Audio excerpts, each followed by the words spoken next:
Bismillahirrahmanirrahim. Assalamu alaikum and good afternoon to all of you.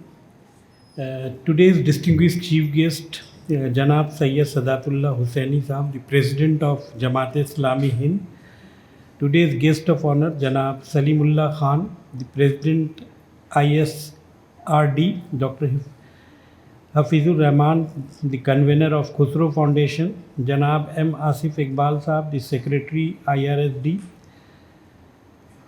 Dr. Arshad Hussain, the Head of Islamic Studies Department, the Program Convener, Dr. Fazlur Rahman, the organizing team from the Institute of Study and Research in Delhi and Jamia Hamdard, faculty members and my dear students and participants.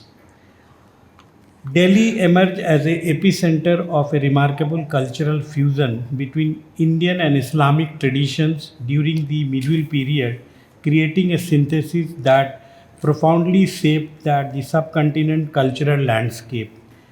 Let me start with the historical context. The Islamic presence in the North India began with Muhammad Ghori, the conquest in the late 12th century, leading to the establishment of Delhi Sultanate in 1206. For over 6 centuries afterward, Delhi served as a capital of various dynasties, the slave dynasty, Khiljis, Tughlaq, Sayyid, Lodhis, and eventually the Mughal. The architectural heritage of Delhi vividly illustrated this cultural fusion. The medieval period in Delhi, roughly from 1192 to 1526, witnessed an extraordinary architectural synthesis as Islamic tradition from the Central Asia, Persia, and Arabia merged with the indigenous Indian building practice. This fusion created a distinguished Indo-Islamic architectural style that evolved through several dynasties, leaving Delhi with an unparalleled architectural legacy. 1192 to 1290, that is Sultanate, Qutub complex, the earliest and most significant Islamic monument in Delhi is a Qutub complex began with the Qutubuddin Aibak and expanded by the subsequent rulers. Qutul Islam Mosque, Qutub Minar, Iron Pillar. These are the early structure revealed certain characteristic use of Hindu craftsmen, trend in temple architecture, incorporation of indigenous decorative elements alongside the Islamic geometric patterns, and adoption of post and beam construction method rather than a true arch. Then 1290 to 1320, that is Khilji dynasty, they have lot of innovations and expansion in Ale Darwaza, Ale Minar, and expansion of Qutubul Islam Mosque. Then 1320 to 1414, the Tughlaq introduced a more school style characteristic by solping walls, structural stability rather than the aesthetic appeal, minimum decorations, use of rebel and plasters. Tughlaqabad Fort, which we are standing here, a massive military structure with imposing walls and battlements.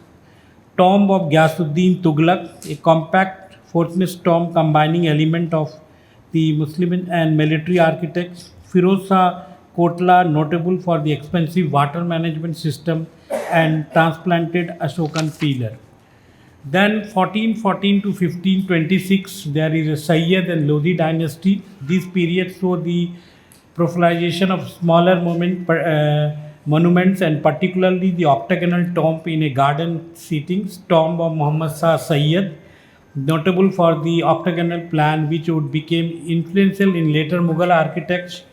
Then Bara Gumbad complex, Lodhi garden tombs.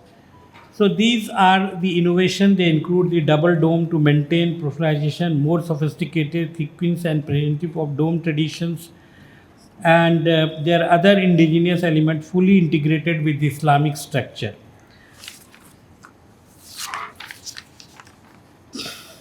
The Qutub Minar and Qutbul Islam Mosque incorporated recycled material from the Hindu and Jain temple, which introduced the Islamic architectural element like arc and domes. The monument like Humayun tomb blended Persian design principle with the Indian construction technique and materials.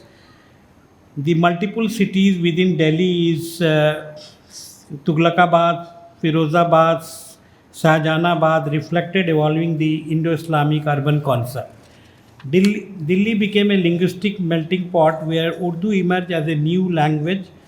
The combining of Persian vocabulary with the Hindi grammatical structure, Indo-Persian literary tradition flourished particularly under the Mughal patronage, and traditional movement brought the Sanskrit text into Persian, which my other fellow scholar already talked about this.